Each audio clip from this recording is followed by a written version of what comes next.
Assalamualaikum warahmatullahi wabarakatuh. Kami dari kelompok 3 ingin mempresentasikan mengenai transformasi organisasi melalui proses bisnis berbasis teknologi dan jejaring sosial terhadap PT Bank Jago Tbk. Sebelumnya, perkenalkan, nama saya Naila Nurul Afifah dengan NIM 25080694014 dan rekan-rekan saya. Yang pertama ada Muhammad Zulfikar Zubairi Rahman dengan NIM 25080694003. Yang kedua ada Antita Fika Aryansyah dengan NIM 25080694224. Yang ketiga ada Lutfia Alfa Yusriya dengan NIM 25080694249 dan yang terakhir ada Fitriatul Amalia dengan NIM 25080694294. Pertama, latar belakang mengenai manajemen strategi. Manajemen strategi merupakan proses krusial yang mencakup perencanaan hingga evaluasi keputusan lintas fungsional untuk mencapai tujuan jangka panjang. Para ahli seperti Chandler menekankan pada penetapan rencana tindakan, sementara Drucker melihatnya sebagai perpaduan seni dan ilmu. Pada intinya, strategi adalah instrumen utama organisasi untuk mengalokasikan sumber daya secara optimal demi menghadapi lingkungan bisnis yang dinamis. Salah satu kerangka kerja paling berpengaruh dalam membedah persaingan adalah teori keunggulan bersaing dari Michael Porter. Merujuk pada teori Michael Porter, perusahaan dapat meraih keunggulan bersaing melalui dua strategi generik utama. Yang pertama ada strategi kepemimpinan biaya, yaitu cost leadership, fokus pada efisiensi untuk meningkatkan kinerja. Yang kedua ada strategi diferensiasi, yaitu menciptakan keunikan produk untuk meraih keuntungan tinggi dengan tetap menjaga keseimbangan biaya. Inovasi menjadi kunci dalam kedua strategi ini, terutama dalam industri perbankan di mana posisi strategi sangat menentukan performa dan keberlanjutan masa depan. Melengkapi sudut pandang Porter, penelitian ini juga didasarkan pada teori research based view. Penelitian ini memandang kekuatan sumber daya internal sebagai penentu utama daya saing berkelanjutan, terutama dalam transformasi perbankan digital, di mana keunggulan aset internal berkorelasi langsung dengan kinerja finansial. Studi ini bertujuan membedah kesehatan keuangan PT Bank Jago Tbk untuk periode 2018 hingga 2021 melalui analisis mendalam pada rasio likuiditas dan solvabilitas. Evaluasi ini tidak hanya dilakukan secara internal, tetapi juga melalui perbandingan industri terhadap kompetitor digital seperti Bank MNC, Bank KB Bukopin, dan Bank DTPN. Melalui pendekatan komparatif ini, penelitian diharapkan mampu mengidentifikasi strategi resiliensi yang efektif bagi Bank Jago untuk tetap kompetitif dan adaptif di tengah dinamika sektor perbankan digital Indonesia yang sangat progresif. Selanjutnya ada tujuan dan manfaat dari penelitian ini. Penelitian ini bertujuan untuk membedah bagaimana PT Bank Jago Tbk mendefinisikan uang landscape perbankan modern melalui pendekatan yang holistik. Melalui analisis mendalam, penelitian ini menyoroti 4 pilar utama yang menjadi penggerak kesuksesan sekaligus manfaat bagi para pemangku kepentingan. Yang pertama ada inovasi Blue Ocean dan digitalisasi. Bank Jago berhasil keluar dari persaingan perbankan tradisional dengan menciptakan pasar baru bagi segmen unbank dan underbank melalui digitalisasi yang intuitif. Fitur seperti kantong mengubah transaksi kaku menjadi pengalaman pengelolaan keuangan pribadi yang lebih personal dan efisien. Yang kedua ada sinergi ekosistem dan pertumbuhan. Integrasi mendalam dengan ekosistem digital seperti GoTo menjadi mesin pertumbuhan utama yang berhasil menarik 17,2 juta nasabah pada Juni tahun 2025. Kolaborasi ini mengoptimalkan manajemen risiko kredit berbasis data dan inklusi UMKM, yang pada akhirnya dapat meningkatkan profitabilitas melalui dana pihak ketiga yang stabil. Yang ketiga ada transformasi internal dan keberlanjutan atau ESG. Kesuksesan operasional didukung oleh budaya organisasi yang agile, memungkinkan perusahaan bergerak cepat merespons dinamika pasar. Selain itu, penerapan prinsip ESG memastikan pertumbuhan perusahaan tidak hanya menguntungkan secara finansial, tetapi juga memberikan dampak sosial dan lingkungan yang berkelanjutan. Dan yang terakhir ada kontribusi akademik dan teoritis. Kasus ini menjadi referensi penting bagi dunia akademik dalam memperbarui teori manajemen strategis. Implementasi alat analisis seperti SWOT, Vestal, dan Porter's Five Force dalam transformasi digital ini membuktikan relevansi teori klasik dalam praktik bisnis global modern. Oke, selanjutnya yaitu teori manajemen strategik. Di sini ada beberapa tahapan. Yang pertama yaitu kita sebut dengan inti strategi, di mana sistem koordinasi lintas fungsi untuk mencapai target keunggulan kompetitif jangka panjang dengan memadukan analisa data serta intuisi. Jadi intinya nanti di inti strategi ini kita akan menentukan sistem koordinasi lintas fungsi yang mana yang cepat untuk mencapai target dan keunggulan kompetitif jangka panjang. Terus selanjutnya ada tahap perancangan atau formulasi, yang dimana penetapan arah masa depan atau bisa juga disebut dengan visi misi, analisis SWOT atau internal dan eksternal, serta menentukan titik spesifik sebagai panduan kerja. Selanjutnya ada juga tahap penerapan atau implementasi. Tahap penerapan atau implementasi merupakan suatu eksekusi rencana ke dalam operasional harian melalui pengaturan budaya, alokasi sumber daya, dan kepemimpinan yang kuat. Next, yaitu di sini ada tipe-tipe strategi umum. Di sini ada 4 strategi. Yang pertama yaitu strategi defender atau bertahan, yang dimana fokusnya yaitu beroperasi di pasar yang mapan dan terbatas. Terus untuk prioritas utamanya yaitu efisiensi operasional dan mempertahankan pangsa pasar. Pendekatannya yaitu menggunakan pendekatan yang bertujuan meningkatkan kualitas produk dan menekan biaya produksi. Dan sumber keunggulannya merupakan spesialisasi dari fokus dan kontrol organisasi yang ketat. Selanjutnya yang kedua adalah strategi prospektor atau pencari, yang dimana karakteristiknya itu sangat kreatif dan proaktif mencari peluang baru atau kreatif. Terus peran industrinya yaitu sering bertindak sebagai pelopor atau pioner untuk menjadi penggerak pertama. Terus prioritas utamanya merupakan fleksibilitas dan kemampuan beradaptasi di atas efisiensi biaya. Dan yang terakhir yaitu orientasinya menomorsatukan atau mengutamakan inovasi dan ekspansi jangka panjang. Untuk strategi selanjutnya yaitu strategi analyzer, yaitu penganalisis, yang sifat dari strategi ini merupakan suatu kombinasi atau penggabungan atau juga jalan tengah antara defender dan prospektor. Tujuan dari strategi ini yaitu meminimalkan risiko sambil tetap mengoptimalkan peluang tumbuh, dan metodenya yaitu menjaga stabilitas bisnis inti namun cermat untuk menjajaki pasar baru. Jadi tidak meninggalkan pasar yang lama tapi juga memperhatikan dan juga mulai beranjak ke pasar baru. Terus peran industrinya yaitu fast follower atau pengikutnya cepat yang menawarkan produk lebih baik atau lebih murah. Selanjutnya yaitu yang terakhir strategi reaktor atau reaksi atau reaktor. Reaktor karakteristiknya yaitu tidak memiliki rencana atau jangka panjang atau fokus strateginya yang tetap. Jadi itu strategi ini itu sifatnya hanya bereaksi terhadap tekanan eksternal atau perubahan pasar yang mendadak. Seperti halnya penjualan masker saat COVID itu merupakan strategi yang atau perubahan pasar yang sangat mendadak, yang sebelumnya masker tidak terlalu dibutuhkan ternyata tiba-tiba sangat dibutuhkan. Terus yang statusnya yaitu dianggap sebagai metode paling lemah dan resikonya sulit mempertahankan kinerja dalam jangka waktu panjang. Karena strategi ini cenderung mengikuti seperti zaman atau musim. Terus selanjutnya ada keberlanjutan dari strategi. Di sini ada 4 poin. Yang pertama definisi keberlanjutan bisnis, yang merupakan kemampuan perusahaan mengelola dampak finansial, sosial, dan lingkungan secara etis, dan juga berfokus pada eksistensi jangka panjang tanpa mengorbankan kebutuhan generasi mendatang. Keberlanjutan bisnis juga berorientasi pada penciptaan nilai yang awet bagi seluruh pemangku kepentingan atau stakeholder, bukan sekedar laba jangka pendek.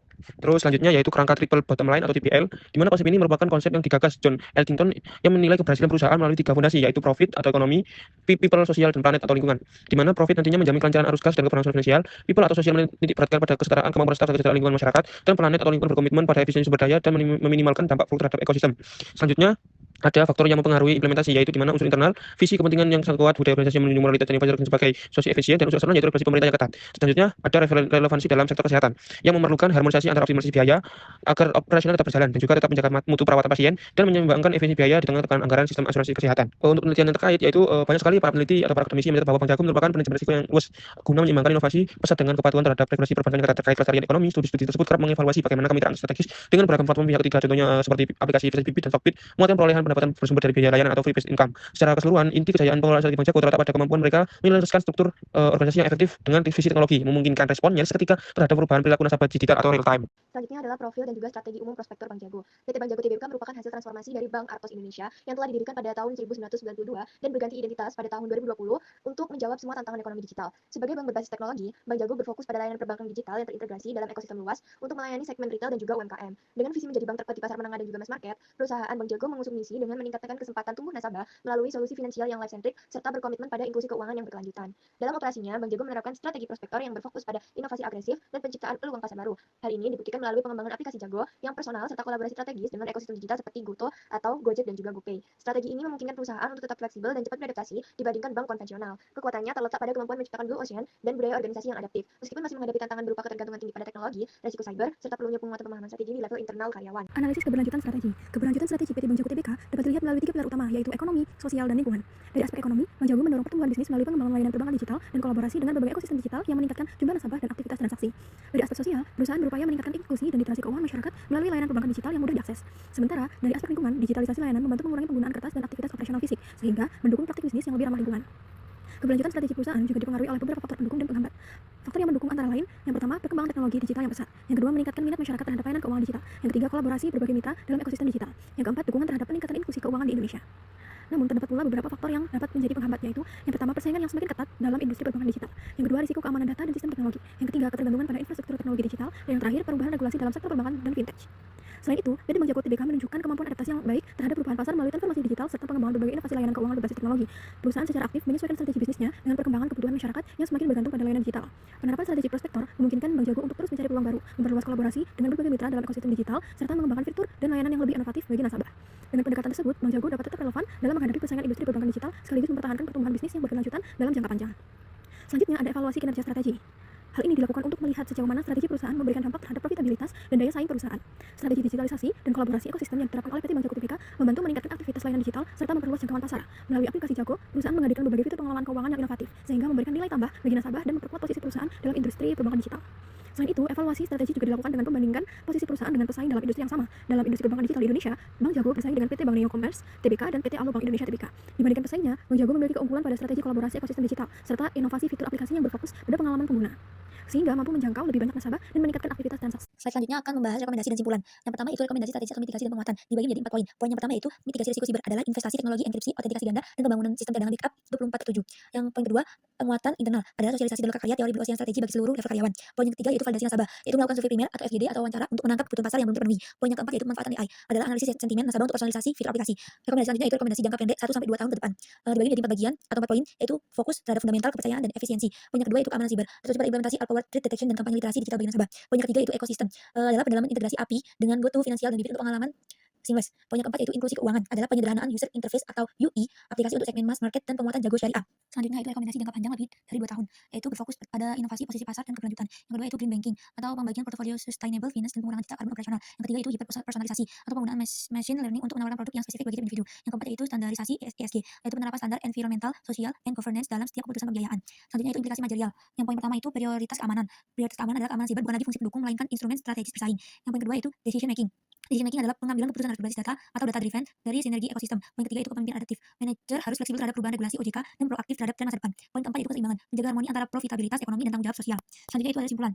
Transformasi PT Bank Jago Tbk merupakan manifestasi sukses dari penggeseran paradigma perbankan tradisional menuju model bisnis digital yang sepenuhnya berbasis teknologi. Melalui penerapan strategi prospektor yang dipadukan dengan pendekatan blue ocean, Bank Jago tidak hanya mampu bersaing di pasar yang ada, tetapi berhasil menciptakan ruang pasar baru dengan menyasar segmen unbanked, dan underbanked yang selama ini belum terjangkau. Keunggulan kompetitif perusahaan terletak pada fleksibilitas organisasi yang luar biasa dan inovasi produk yang sangat personal yang memungkinkan nasabah mengelola keuangan secara kolaboratif dalam satu ekosistem. Keberlanjutan jangka panjang Bank Jago secara fundamental didorong oleh sinergi dalam ekosistem digital raksasa seperti GoTo yang menjamin efisiensi akuisisi nasabah serta akurasi manajemen risiko berbasis data. Kedepannya, keberhasilan ini akan sangat bergantung pada kemampuan manajemen dalam menjaga keseimbangan antara profitabilitas ekonomi, penguatan keamanan siber sebagai fondasi kepercayaan, serta komitmen terhadap pilar sosial dan lingkungan melalui green banking. Secara keseluruhan, integrasi yang mendalam antara teknologi, kolaborasi strategis, dan kepemimpinan yang adaptif menjadi Bank Jago sebagai standar baru dalam industri perbankan modern yang inklusif dan berkelanjutan.